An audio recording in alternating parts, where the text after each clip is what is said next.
photos for advertisement or commercials for that particular partner. But I do remember it was filmed in New Territories. He was behind the film. He always coached me how my posture should be, the kind of attitude I should have, you know. And he just coached me every place. He said, "No, I don't like that. You look like you're slopped over." And he has me going through different postures he thought that would be more appropriate to the character I was playing. Robert Lee was very nice to give that as a gift to me. And it was a picture with his voice in the background telling me, "No, that doesn't look good. No, put it at that angle. No.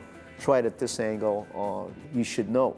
That doesn't look too good. That looks not strong enough." So that will never go for, he would just coach me every place, and he would have me do the technique over and over and over again. And I think that it ran about seemed like 20 minutes of it, and which Robert said I could use, but be careful who you give it to, and et cetera, et cetera. When Robert showed me, then I do remember him coaching me. You know, you should do this, you should do that. Slow it down a little bit. It's going to go off the camera at that angle, and says, "No, this is not dynamic enough." Things like that he would stress and talk while I was performing with the sticks or either with the nunchucks. I think I was in Hong Kong when Weintraub came over. I believe I was in Hong Kong, and he told me this. He thought it would be really good, and that he would probably postpone the work on his own project, Game of Death, and probably go with Warner Brothers on this particular picture they were working on. And he's very excited about it, working with the caliber people that were going to be in the picture. That's what I remember about it. And turned out to be pretty good by most people's opinion. It was my I believe my 28th or 29th birthday, I can't remember now. But he said, "Let's work out." So we worked out, we sparred, we worked out. And he said, let's work out, let's spar right now. So the last part was the sparring again. And I remember him hitting me in the breadbasket and just laughing. And I'm laying on the ground because I'm really out of wind. And he kept on laughing. I said, "Boy, this is kind of unusual. That was really a hard shot, and I can't grab it." So he brought this birthday cake out, and he said, "Wayne," which was Wayne Chan, "bring out the birthday cake." He brings his birthday cake out. The candles are all lit, and he starts to sing "Happy Birthday." His voice wasn't the best voice. He starts singing "Happy Birthday" to me as I'm laying on the ground, and he says, "I just want to do that for your birthday." And that's what I remember him about that. The other thing I thought was kind of comical for me one time in the Zeiler and Zeiler store, he asked me one time, "Where do all the young kids buy their clothes?" And of course, he was always a very dapper dresser. So he went to Zeiler and Zeiler. So we go to Zeiler and Zeiler, and this guy starts, for some odd reason, starts touching him. He kept on going, "Man, these are real nice threads. Where'd you get these nice threads like that?" And this goes on for 15 minutes. So he keeps handling him. Of course, he doesn't like people to handle him. And he says, "I do Kung Fu." And the guy goes, "What's Kung Fu?" And he says, "Let me show you. This is called the 1-inch punch."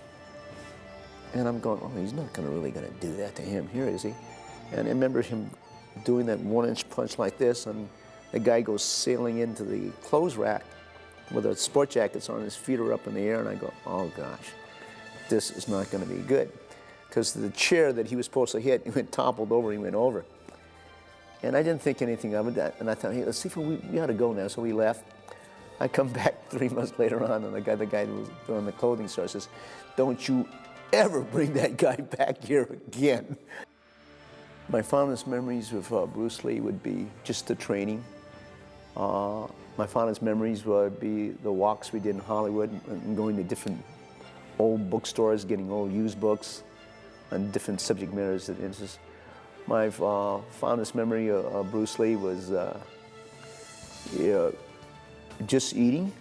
A lot of it was eating, walking in Hollywood, and working out. Those are my fondest memories.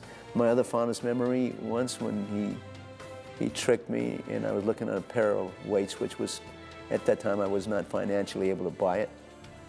And he goes, "You like that?" And I go, "Yeah." He said, "Hey, well, that's nice." Then he walked back and says, "I'm going to buy this for Brandon." I didn't think anything of it, but Brandon was still very young, like So it was about only, what, 120-pound assembly of different weights. And I remember him buying it, and then as he, he stopped at my house, he says, "Actually, I bought it for you. I don't want you to have it. Just work out, but it wasn't for Brandon." That's one of my fondest memories. Probably the other fondest memory I had is when he went to this fancy Japanese restaurant, and I brought $100 thinking that would be enough. And I remember when I saw the bill, it was over 100, and I go, "Oh gosh, I only have $100." And I guess he kind of knew it, because I guess he said my face turned red, and he tapped me in the leg underneath me, and nobody knew it. And he handed me some extra money, a couple of 20s, so I could finish the bill. And I said, "How did you know, Sifu?" He says, "Your face turned red when you saw the bill." That's my fondest memory, and no one knew about it. You know, my wife didn't know about it, and I don't think Linda knew about it. And then I thought that's one of my fondest memories that I had of him. He was so generous to the point. Many times when I was with him, my other fondest memory is that as a student, you're supposed to pay for your Sifu. But I think the more times he paid for me, which I thought was very unusual, he said, no, I'll pay for it. And he would pay for the meal, which I thought was very different, because I always try to pay for it, but he always seemed to be, he said, "No, I'll pay for it." Another fondest memory I had, I remember when he wasn't doing too well financially, and he said to go out to lunch. So we go out to lunch, and what we had was peanut butter and jelly sandwiches and soup. That was it. So I have a lot of fond memories of him being with him. I remember the hits. Those are fond memories, because I learned being hit what I was doing wrong. So I probably would think of 100 things more, but at the time my memory's kind of limited. As you get older, your memory's not as sharp as it is, right? But those are, I think, the key things in my life. Just walking with him down Hollywood into the used bookstores, and going into the health food store, because health food stores in those days was Bud Thompson's school. And they were just very rare. And we look over to see what was the latest thing in nutrition, and I enjoy that part. I would think that what Bruce's contribution to the martial art is that everything is in constant change. Even principles can be questioned. That's why one of his famous sayings was, "Know the principle, follow the principle, dissolve the principle. Know the rule, follow the rule, dissolve the rule." You know, and I think what I learned from him, and I think what he taught the martial art world, is that growth is constant. Nothing is stagnant. Things change, and if you don't change, you're not on the cutting edge. What could be so efficient at this decade would be not efficient in even 10 years. What is the cutting edge in nutrition? Might not be the cutting edge in nutrition. What is the cutting edge in physical fitness?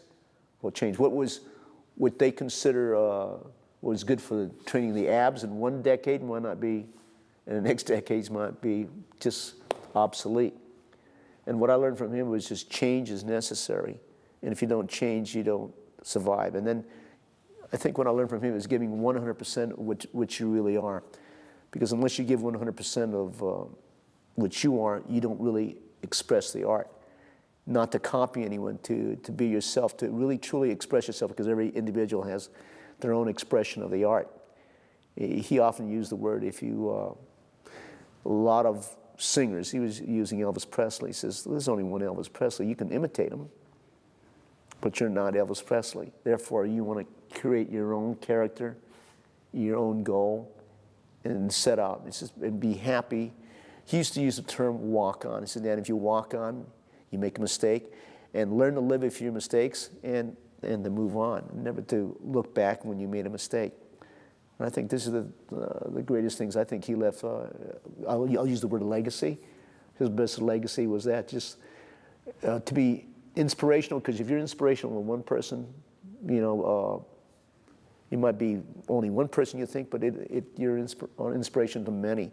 Therefore, it makes a better world to live in. So, as corny as it sounds, but it really is true. But I think that's his legacy that he left to the martial art world. I like to think he did.